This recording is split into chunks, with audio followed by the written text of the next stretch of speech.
Story writing में देखो, इससे पहले मैं जस्ट बताया, अब वो जो वर्ब के बारे में जो आप बताया कि वर्ब का यूज कैसे करना, पास्ट फॉर्म का यूज कैसे करना है, तो यहाँ पास्ट फॉर्म की बात में स्टोरी बनाते समय सबसे पहले हम यूज करते हैं once upon a time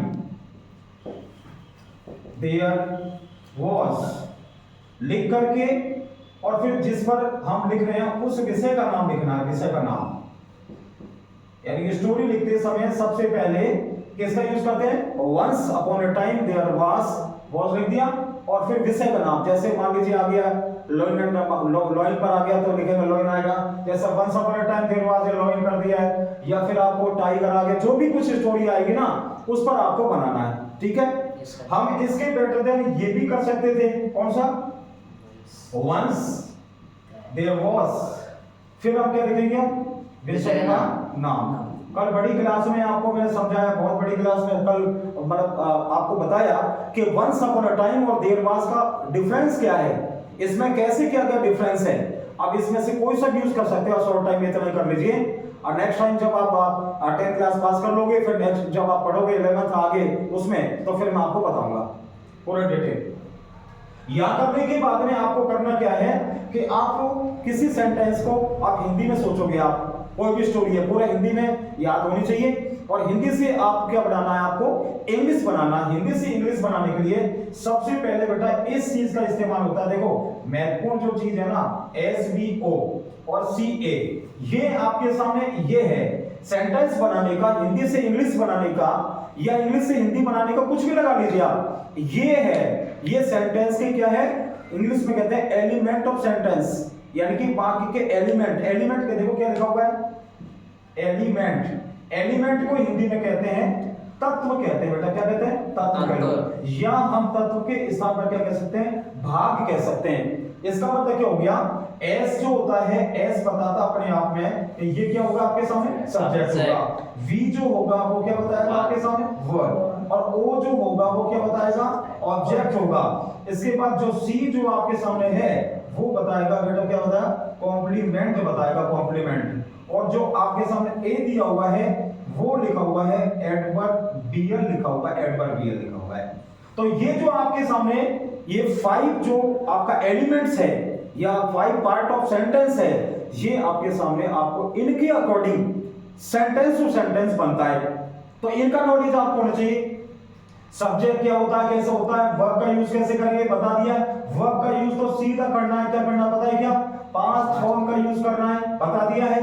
object का कैसे लगोगे, ये कॉम्प्लीमेंट वगैरह जो ये एडवर्बियल है ना, ये आएंगे तो इनका यूजेस होगा, तो आप जानते तो कर दीजिए अगर मान लो सेंटेंस में आ रहे हैं। नहीं तो ये जो महत्वपूर्ण जो 3 है ना, ये अगर आपको ये समझ नहीं आता है तो बेटा इसको कहते हैं, शॉर्ट में कह दिया हम, शॉर्ट में लॉन्ग में क्या कहते हैं, अदर वर्ड्स कहते हैं। बात समझ रहे हो ना, यानी कि सब्जेक्ट वर्ब ऑब्जेक्ट को राइट करने के बाद में इनको कह सकते हैं रिमेनिंग वर्ड्स, या बचे कुछ शब्द हैं वो आपके सामने आ रहे हैं, इनके बारे में आपको करना है, तो इनसे आपको बनेगा। तो मैंने देखो क्या बताया, ये सब्जेक्ट की क्लास आपके लग गई, वर्ब के लग गई, ऑब्जेक्ट के लग गई। इसके अलावा जो बचे हैं उनको वर्ड्स कहते हैं। कौन से वर्ड्स कहते हैं, अदर वर्ड्स कहते हैं, रिमेनिंग वर्ड्स कहते हैं, या बचे कुछ हिंदी में कहते हैं, वो शब्द हैं, उनके आधार पर आपको तैयार करना है। कर सकते हैं ना। जैसे कि मान लीजिए आपसे ये कहा जाए कि हमको सेंटेंस तैयार करना है, और सेंटेंस तैयार करने के लिए ये फिगर, वो तरीका, वो सब कुछ आपके पास आना चाहिए। यहां लिखा हुआ है, मान लो लगा हुआ लॉइन एंड द माउस पर आ गई स्टोरी, तो यहां क्या लिखेंगे, once upon a time there was a lion. ये तो अपन पहली बार कर ही लेंगे, इसमें तो कोई दिक्कत नहीं है। लेकिन इसके बाद में जो करने की स्थिति है ना, तो यहां क्या बोलेंगे, देखो वह एक पेड़ के नीचे सो रहा था। वह एक पेड़ के नीचे सो रहा था। वह एक पेड़ के नीचे सो रहा था, मतलब कौन सो रहा था, लॉयन सो रहा था। तो देखो कैसे बनाएंगे हम, सबसे पहले सब्जेक्ट देखेंगे। सब्जेक्ट है बेटा, इसमें वह दे रखा है, हम ये सब्जेक्ट है, तो सब्जेक्ट को हम बनाएंगे, क्या लिखेंगे हम, ही लगा दिया। अब ये क्या, वह पेड़ के नीचे सो रहा था, मतलब सोने का जो एक्शन कर रहा है ना वो कंटिन्यू कर रहा है, और जब कंटिन्यू कोई कर रहा है तो इसका मतलब पास्ट फॉर्म में क्या आएगा, was oblique verb first form plus ing आएगा। तो ही के साथ क्या लग जाएगा, was लग जाएगा। अब लगाओगे वर्ब, वर्ब को कहते हैं सोना, सोने को क्या कहते हैं बेटा, स्लीप, स्लीप कहते हैं। तो इसमें क्या लगा देंगे अपन, ing। क्यों लगाएंगे, कि एक्शन कैसा हो रहा है, कंटिन्यू हो रहा है, लगातार चल रहा है, रेगुलर चल रहा है। ही वाज स्लीपिंग, और इसके बाद में लिखा हुआ नीचे, और यहां लिखा हुआ है अंडर अ ट्री। हो गया क्या, Yes, sir. क्या बन गया, he was sleeping under a tree.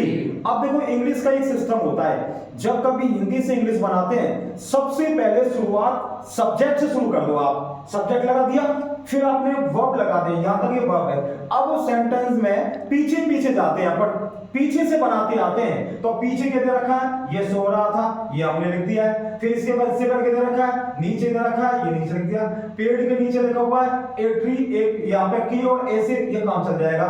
तो ये बन गया आपके सामने कितना भी बड़ा सेंटेंस हो, सबसे पहले सब्जेक्ट, फिर आप वर्ब, और फिर वर्ब के बाद में पीछे से आपको वर्ब के साथ साथ उल्टे आते जाओ, लेफ्ट साइड में आते जाओ, यहाँ सो का, फिर नीचे का, फिर के का, फिर पेड़ का, फिर एक, ऐसे समझ गए ना। तो सेंटेंस क्या बन गया आपके सामने, he was sleeping under a tree. अगला सेंटेंस लिखा है, वहां एक चूहा आया, ये दे रखा है, वहां एक चूहा आया, वहां एक चूहा आया, कहां आया, जिस पेड़ के नीचे शेर सो रहा था उसके नीचे एक चूहा आया। तो हम कैसे बनाएंगे, सब्जेक्ट, इसमें देखो वहां एक चूहा आया। अब इसमें सब्जेक्ट कौन है, काम करने वाला कौन है, डूअर कौन है, अरे इस काम कौन कर रहा है, क्या वहां कोई काम करता है क्या, नहीं, कौन कर रहा है, चूहा। तो चूहा को क्या बोलते हैं, द माउस। हो गया। अब ये सब्जेक्ट हो गया, क्या लिखेंगे, वर्ब लिखेंगे, वर्ब कौन सी, पास्ट फॉर्म लिखेंगे। तो लिखा हुआ है वहां एक चूहा आया, आने को क्या बोलते हैं, कम, और कम की पास्ट फॉर्म या सेकंड फॉर्म क्या बनेगी, केम। हो गया। फिर क्या बच गया आपके सामने, वहां, तो वहां का मतलब क्या हो गया, देयर हो गया। बात समझ गए। तो क्या बन गया, द माउस केम देयर, या हम ये कह सकते हैं ए माउस केम देयर, दोनों ही कोई दिक्कत है, कोई परेशानी नहीं है। तो ऐसे सेंटेंस बनाओगे, सबसे पहले सब्जेक्ट, फिर वर्ब, और फिर इसके बाद में इसके पीछे से आप बढ़ते जाओ, चलते जाओ, लिखते जाओ, बनाते जाओ। क्लियर है ना। तो मैं उम्मीद लगाता हूं कि शायद आपने इसको सीख लिया होगा, लेकिन महत्वपूर्ण जो मोस्ट इंपोर्टेंट बात है वो है बेटा कौन सी, पास्ट फॉर्म में, कि पास्ट फॉर्म को आपको आना चाहिए। सब्जेक्ट का पैटर्न है, सब्जेक्ट का जो एलिमेंट्स है, सब्जेक्ट का जो स्ट्रक्चर, मतलब वो जो सेंटेंस का स्ट्रक्चर वो सेट करना है आपको।